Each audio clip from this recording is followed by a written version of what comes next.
कई सालों पहले तुर्की राज्य में नसरुद्दीन नामक लड़के का जन्म हुआ था। उसके माता पिता उसे नसरू कहते थे। नसरू को स्कूल जाना बहुत पसंद था, लेकिन वह बहुत आलसी था और सुबह उठता ही नहीं था। एक दिन उसके पिताजी ने उसे जल्दी उठाने की कोशिश की ताकि वह सुबह की सैर के लिए उनके साथ चल सके, लेकिन नसरू बस उठना नहीं चाहता था, तो उसके पिताजी अकेले ही सैर के लिए चले गए। रास्ते में उन्होंने एक कीड़ा जमीन से बाहर निकलते हुए देखा।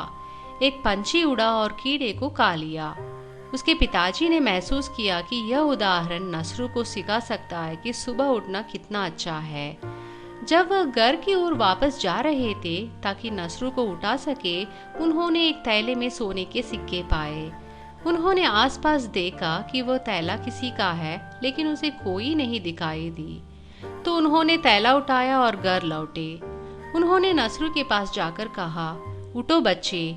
उन्होंने अपने बेटे को पंछी और कीड़े के बारे में बताया।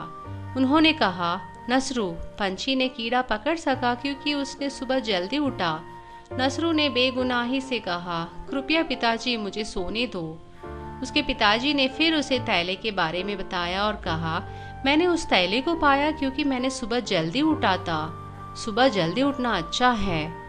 तब नसरू ने कहा, नहीं पिताजी, मैं आपसे सहमत नहीं हूँ। आप पंछी की बात कर रहे हैं, लेकिन कीड़ा तो पंछी से पहले जा गया होगा क्योंकि उसको पंछी ने पकड़ लिया। इसलिए कीड़े की सुबह जल्दी उठना उसके लिए बुरा था। अगर वह थोड़ा सा और सोता रहता तो वह अभी भी जीवित होता। नसरू के पिताजी ने फिर कहा, लेकिन मैंने थैला इसलिए पाया क्योंकि मैंने सुबह जल्दी उठा। नसरू ने कहा, लेकिन पिताजी, जिसने थैला हार दिया होगा वह आपसे भी पहले जा गया होगा। उसे क्या मिला? उसका थैला खो गया है। वह इसके लिए रो रहा होगा। उसने थैला हार दिया क्योंकि उसने जल्दी उठ गया था। हमें सुबह जल्दी उठना नहीं चाहिए। इस उत्तर के साथ नसरू ने अपने पिताजी को बिना बोले ही सोने के लिए वापस चला गया और अपने पिताजी को वचन शून्य छोड़ दिया।